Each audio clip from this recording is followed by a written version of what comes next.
Hello everyone, and now welcome to game number 3 in this series. If you guys are looking for game number 2, well, I apologize, I cannot cast it. The version of XioaKK that is currently out, that they're played on, is not any version that I can find on the internet. So I don't know what happens in game number 2, but I know that this is the final game in the series. So, well, through the powers of logic, you'll know if this is a 3-0 or a 2-1 victory based on the final winner in this match. Now, let's take a look at it. XioaKK spawning as the blue orc over here on the top left-hand side of the map at what I'll call the 10 o'clock or 11 o'clock position. Meanwhile, XioaKK spawning as the red undead. All right, Cripping's going to quickly come by, and is he going to get the steal off? Oh, he could have probably gotten the steal off as the pendant of energy was left behind by that Ogre Magi there. No experience really gained as the Death Knight just makes his way out, and he picks up a Sacrificial Skull. Sacrificial Skull generates Blight anywhere on the map.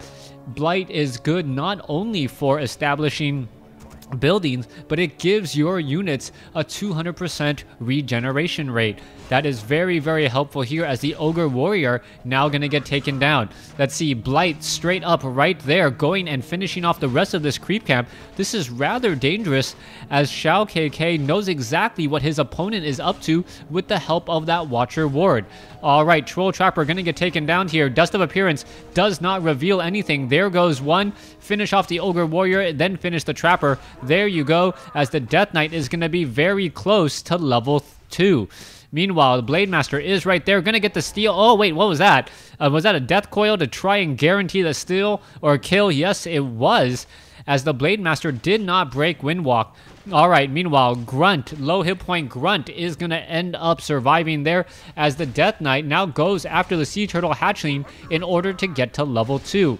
Blade Master here going to get surrounded into a corner and now taking a fair bit of damage. The XioaKK has to be very careful. Yes, he does have healing salves, but you can't really afford to let this happen. Gauntlets of Ogre Strength +3 was left behind there as you see the attacks now coming in. Blade Master, what is happening? The Blade Master may try, oh, he picks up the item after using the speed scroll, and there you have it. The Death Knight and the Blade Master are just going toe-to-toe right there. Dust of Appearance, however, I believe the Dust of Appearance charges have been all used up, as the Troll Trapper will get finished and the Ogre Warrior will get taken down here.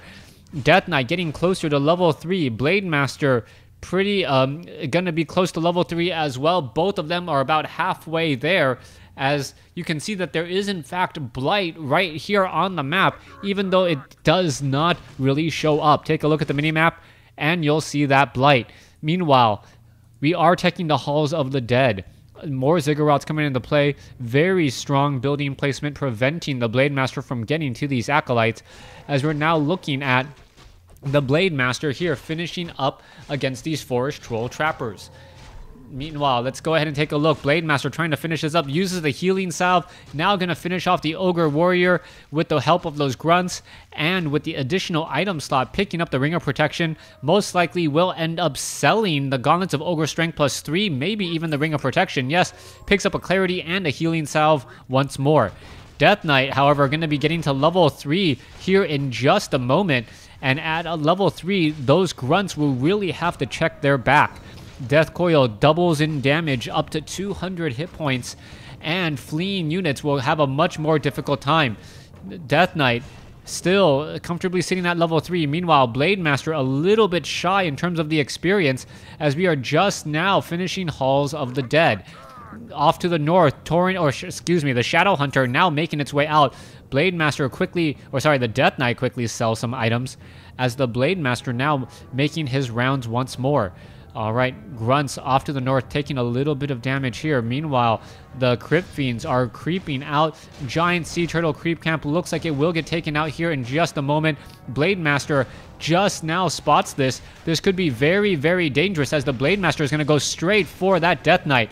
Death Knight has taken a fair bit of damage. Crypt Fiends could just turn around and attack that Blade Master, as a little bit of free damage would be helpful. Death Knight, sitting at 300 hit points, may pick up a potion of healing or some other item. Nope, not picking up anything. The Lich is on his way out, and he is being forced to stay inside his base as the Blade Master... Oh, the Blade Master now coming after that Death Knight. Death Knight now with that potion of healing. There's the Dust of Appearance. No Nerubian Tower, and that may be the issue. No Nerubian Tower allows that Blade Master to pretty much run free inside the base. The Lich just made his way out here as we are looking at a Grunt, which could get taken down. No, down to 31 hit points. And what is going to happen here? The Sea Turtle... Oh, yes, the gold did end up going to the Orc player. That's why you could see the gold amount right there. Meanwhile, the Death Knight and the Lich opting to clear out this giant Sea Turtle creep camp here. Now...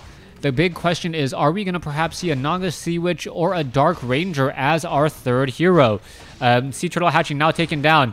Blade Master, Death Knight does have Dust of Appearance. Is it going to reveal it in time to really catch this Blade Master here?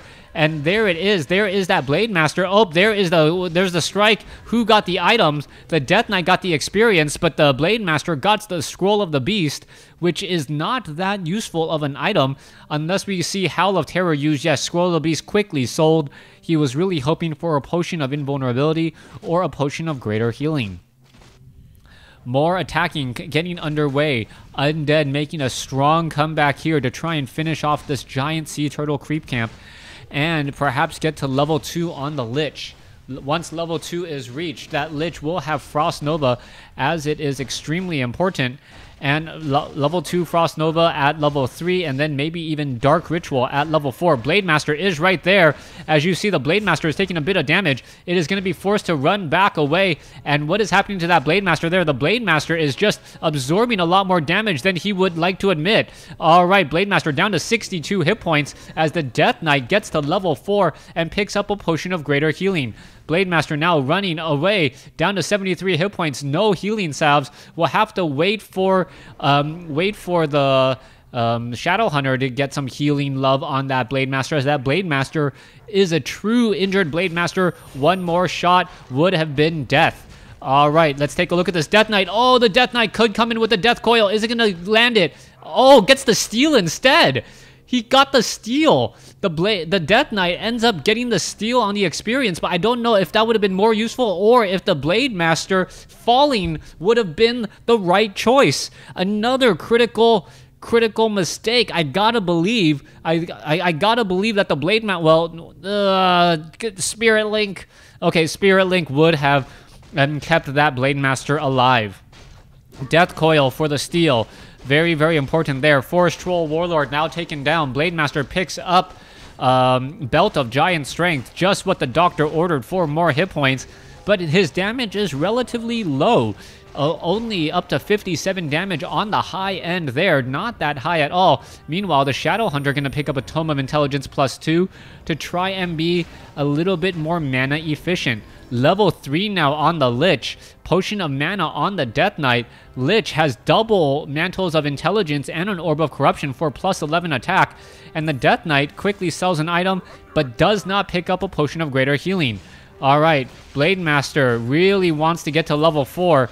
Level 2 Critical Strike would be extremely helpful, as the Lich now finishing off this Gargantuan Sea Turtle creep camp. This potentially could be huge. Dark Ranger was picked up instead, and the Dark Ranger with Silence is very, very deadly. All of a sudden, that Blade Master cannot get heals from the Shadow Hunter, can't run into the night or hide with Windwalk. That does end up becoming a problem, as we now see Destroyers joining to the skies. All right, you see the Destroyers now taking to the skies here. Dark Ranger quickly in trouble. Needs to get Death Coil to heal. Is it going to get the Death Coil? Yes, it will. Meanwhile, the fights are underway. Blade Master now trying to run back. Blade Master taking a lot of damage, and it looks like the Blade Master will end up surviving with the Potion of Healing just in time. Meanwhile, we are still fighting here. Kodo Beast getting taken down. It looks like a second Kodo Beast not going to be able to run. Crypt Fiends are all right there. That Kodo Beast trained at just the wrong time, as now we have a whole bunch of Orc Burrows, which are just ripe for the picking. This is absolutely a nightmare, but the Orc Burrow survives with 36 hit points. Blade Master gets absolutely hero nuked, but does not fall. All right, let's take a look. Unit after unit is going to end up falling. Healing Wave, saving that unit there. Death Knight still fighting. Tauren Chieftain needs to come in with a stomp. This is a battle that just won't seem to end, as the Blade Master does survive again. Dark Ranger seen at level 2.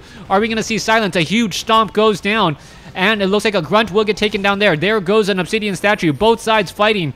Both sides losing lots of units. 42 over 60 for the Orc. Meanwhile, the Lich, very low on hit points, still surviving though, has a potion of healing. And if they focus the Lich too much, that Lich is just going to constantly survive, as it does have a potion of healing still. All right, continuing the fight. Raider now taken down, as the Crypt Fiends are just outnumbering, and it looks as though WFZ will come out ahead. The Blade Master getting taken down. Hex onto the Death Knight, but the Death Knight has a potion of greater healing, and WFZ comes away with the victory. Thanks for watching. Thanks for listening. Hope you guys enjoyed game number 3. WFZ winning this best of 3 series, I presume 2-1.